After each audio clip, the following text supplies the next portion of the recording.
Hello student, welcome to Equator Academy Dehradun. और मैं लाया हूँ आप लोग के लिए क्या कुछ उत्तराखंड से करंट अफेयर्स, जो कि मैंने अलग अलग जो आपके हिंदी के न्यूज़पेपर हैं उनसे कुछ करंट अफेयर्स बनाए हैं। इनमें से कुछ करंट अफेयर्स आपके एग्जाम में आ सकते हैं।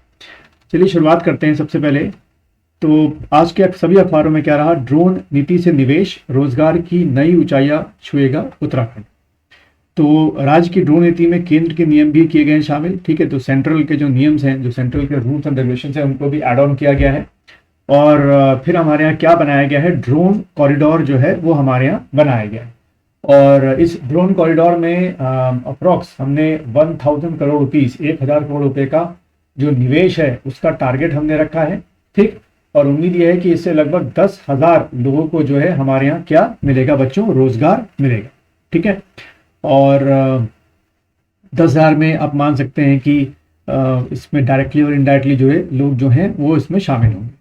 अब अगर इसमें जो मेन मेन चीज़ें हैं ये देखें कि ये नीति की खास बातें क्या है कि इस नीति को मुख्य सचिव की अध्यक्षता में स्टेट ड्रोन समिति का गठन किया गया है। ठीक है, स्टेट ड्रोन अलग से क्या बनाई गई है, समिति बनाई गई है जो इसको इम्प्लीमेंट करवाएगी। ड्रोन निर्माण उद्योग में अगर देखा जाए तो 500 करोड़ व ड्रोन सर्विस क्षेत्र में 500 करोड़ निवेश होगा। तो 500 करोड़ जो है यानी कि 1000 करोड़ का जो इन्वेस्टमेंट है वो दो अलग अलग सेक्टर्स में आपके इंप्लीमेंट हो रहा है। टू डिफरेंट सेक्टर्स, ठीक है, टू डिफरेंट सेक्टर्स में आपका ये जो है इंप्लीमेंट पैसा हो रहा है। ये आपको ध्यान में रखना है, पूछ सकते हैं तो अलग अलग पूछ सकते हैं। तो 500 करोड़ रुपए आपका ड्रोन कंस्ट्रक्शन इंडस्ट्री में होगा और ड्रोन सर्विस इंडस्ट्री में 500। ठीक है, तो दो इंडस्ट्री कौन सी हो गई, ड्रोन को कंस्ट्रक्शन करने वाली इंडस्ट्री हो गई और ड्रोन की जो सर्विसेज होती हैं, यानी कि जो ड्रोन की हम सर्विसेज अडॉप्ट करते हैं उसको लेके। अब ड्रोन की सर्विसेज क्या होती हैं वो देखो यहाँ पर लिखी हुई हैं। जैसे कि ड्रोन का उपयोग कहाँ करते हैं, कृषि, खनन, बुनियादी ढांचे, परिसर निगरानी, आपातकालीन प्रतिक्रिया, परिवहन, भू स्थानिक मानचित्र करना, यातायात प्रबंध, कानून के प्रवर्तन जैसे अर्थव्यवस्था के प्रमुख क्षेत्रों में ड्रोन का उपयोग होता है। ठीक है, ये चीज एक आपको याद रखनी है, आपसे जो है एग्जाम में जो है वो पूछी जा सकती है। ठीक है, फिर अगर देखें और कुछ अगर इसमें लिखा है इसके बारे में यहाँ पर, तो जैसे कि यहाँ पर आप देखें, drone school, remote pilot training organisation व ड्रोन कोर्स चलाने पर 50% कैपिटल सब्सिडी दी जाएगी जो 1 करोड़ के निवेश पर होगी। यानी कि इस पॉइंट के थ्रू ये समझ में आ रहा है कि हम बाहर से जितना चाह रहे हैं इन्वेस्टमेंट जो है वो हमारे यहाँ आए, लोग पैसा लगाएं, ड्रोन स्कूल्स खोलें, drone remote pilot training centres खोलें, उसमें 50% तक कैपिटल में क्या दी जाएगी, सब्सिडी दी जाएगी। ठीक है, अच्छा, तो ये न्यूज़ जो है आपके ध्यान रखिएगा, ये एक ऐसी न्यूज़ है जो आपके किस एग्ज़ाम में काम आ सकती है। हम अगर हम बात करें कि ये जो न्यूज़ है आपके अगर देखा जाए तो प्रीलिम्स के लिए भी इम्पॉर्टेंट है, प्लस यहीं से आपके लिए क्या बन सकते हैं, मेंस के लिए भी बहुत अच्छे से आपके क्या बन सकते हैं, क्वेश्चंस जो हैं आपके बन सकते हैं। क्वेश्चंस मेंस के लिए कैसे बन सकते हैं, आपसे क्वेश्चन पूछा सकता है कि discuss the importance of the drone in the Himalayan state, पहला क्वेश्चन ये बन सकता है। या आपसे क्वेश्चन पूछ सकते हैं कि discuss the use of drone in the Himalayan state and how the drones are important for the emergency services in Himalayan state. तो इस तरीके के बहुत अच्छे अच्छे क्वेश्चन आपके मेंस और प्रीलिम्स के लिए बन सकते हैं। चलिए दूसरी न्यूज़ की तरफ बढ़ते हैं हम लोग। दूसरी न्यूज़ जैसे कि आप देख रहे हैं, अल्मोड़ा में धर्मशाला और क्राफ्ट म्यूजियम बनेगा। ठीक है, यानी कि अल्मोड़ा में अब क्या बनने जा रहा है, धर्मशाला और क्राफ्ट म्यूजियम बनेगा। अल्मोड़ा विधानसभा क्षेत्र के मुंशी हरिप्रसाद टमटा धर्मशाला और क्राफ्ट म्यूजियम का निर्माण किया जाएगा। मुख्यमंत्री पुष्कर ने इस दोनों कार्यों के लिए 41 करोड़ रुपए की जो किस्त है वो जारी की। तो क्वेश्चन यहाँ से बन सकता है भाई कि आपका कहाँ पर उत्तराखंड में धर्मशाला और क्राफ्ट म्यूजियम बनने जा रहा है, तो भाई आप टिक करके आएंगे अल्मोड़ा में बनने जा रहा है। आगे बढ़ते हैं, अगला क्वेश्चन देखेंगे आप लोग या अगला न्यूज देखेंगे। पीएम आवास योजना के लिए, ठीक है, पीएम आवास योजना के लिए 43 करोड़ रुपए जारी किए गए और इसमें 5488 लाभार्थियों को केंद्र और राज्य की पहली किस्त जो है प्रदान की जाएगी।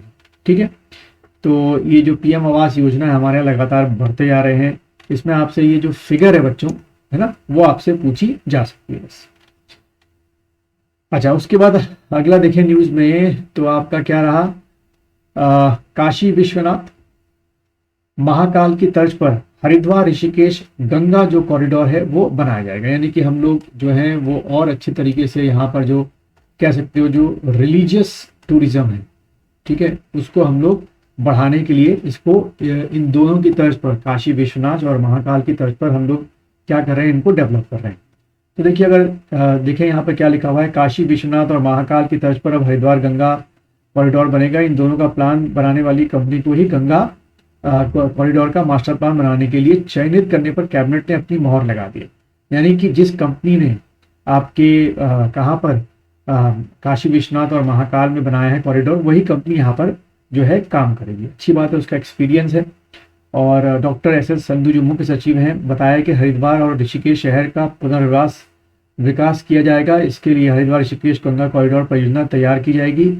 हरिद्वार में कहाँ से कहाँ तक, देवपुरी से भूपतवाल यानी कि दूधाधारी चौक तक और हर की पौड़ी से 1.5 किलोमीटर तक के परिधि का क्षेत्र जो है वो इसमें लिया जाएगा। तो आने वाले टाइम पे आप समझ सकते हैं कि काफी कुछ जो बदलाव है, जो स्ट्रक्चर बदलाव है, वो वहां पर आपके होंगे।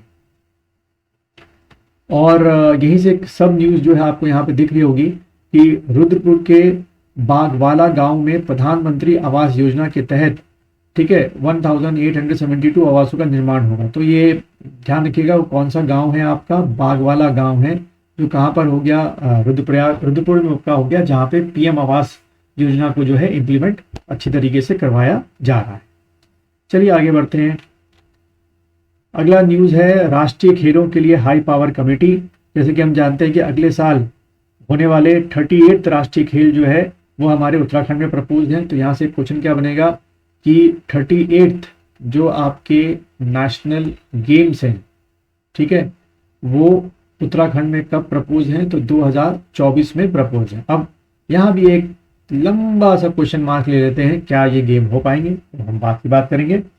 तो मुख्य सचिव की अध्यक्षता में ये हाई पावर कमेटी बनाई गई है और इसमें जो है कैबिनेट ने इसके प्रस्ताव को मंजूरी दी, जो खेलों से संबंधित मसलों पर तत्काल निर्णय लेंगे और काफी कुछ जो है 2 महीनों के अंदर अपनी जो रिकमेंडेशंस हैं वो सरकार को सौंपेगी, उसको फिर इम्प्लीमेंट करवाया जाएगा।